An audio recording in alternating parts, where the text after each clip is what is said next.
I don't know how honest I can be. Well, at the moment, yeah, that's it's obviously a good plus this afternoon, the way the game's sort of panning out.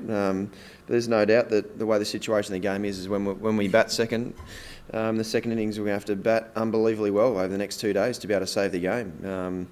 We are way behind in the game. There's no doubt about that, and we've only got really ourselves to blame. There's no doubt the English have bowled very well and also batted very well as well. So far we have been totally outplayed. So the only thing we can really do is bat as well as we possibly can. We know it's going to be a lot of hard work because the ball's going to be turning, and English are going to use the new ball well as they normally do, and it's going to go reverse. So we know it's going to be very hard work, but this is what we play Test cricket for, is to be able to really make the most of a challenge like this and do everything we possibly can.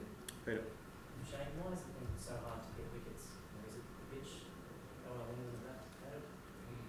Is that something that you know why? That's something we've been talking about over the last sort of week, really, is how and what are the reasons why we haven't been able to get as many wickets as we would have liked. There's no doubt you can't take anything away from the English. They have batted very well. Alistair Cook, especially throughout these last 2 Test matches, has been absolutely outstanding. His concentration, and that's something that we've got to do as batters, is actually stay out there for long periods of time, like he has been able to do.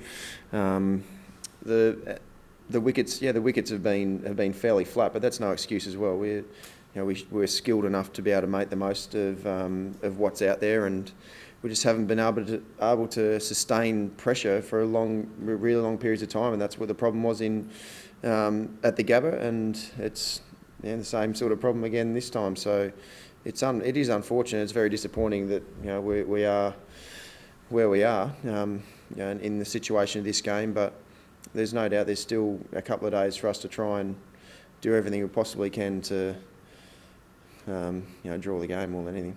Tom.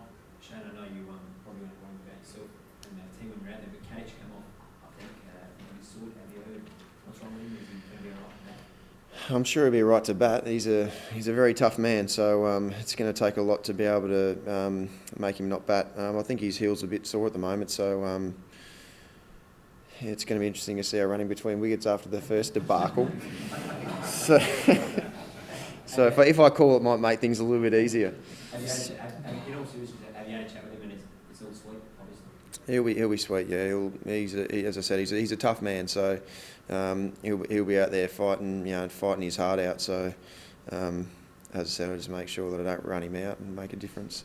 When a team is so dominant in the way that England have been over the first 3 days of this game, does it hurt more because it's in your home conditions and these are the conditions that really you guys should know best?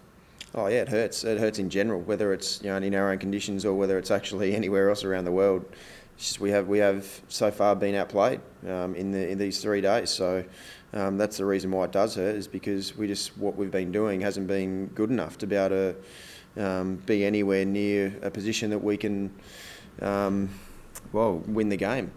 It's going to be very, very, very difficult to be able to win the game from here. So it is very disappointing, but it's something we're going to have to really continue to work on and keep, I suppose, digging down deep to be able to find a way to be able to turn things around. And one way is trying to get some momentum back is to be able to bat unbelievably well over the next couple of days, and that's a starting point. Andy. So, Shane, you say you have only yourselves to blame. Do you say exactly what you blame you for?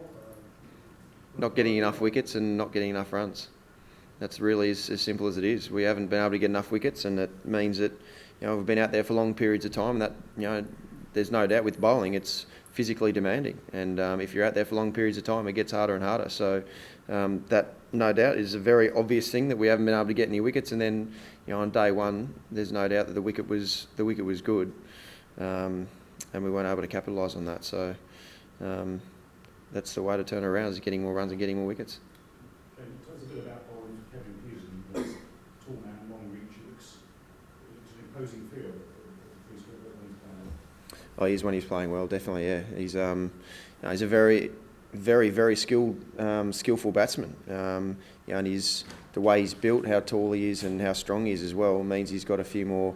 Well, he has got a couple of gears in his play, so it means that when he's on and going, he can really take an attack down. And there's no doubt it was.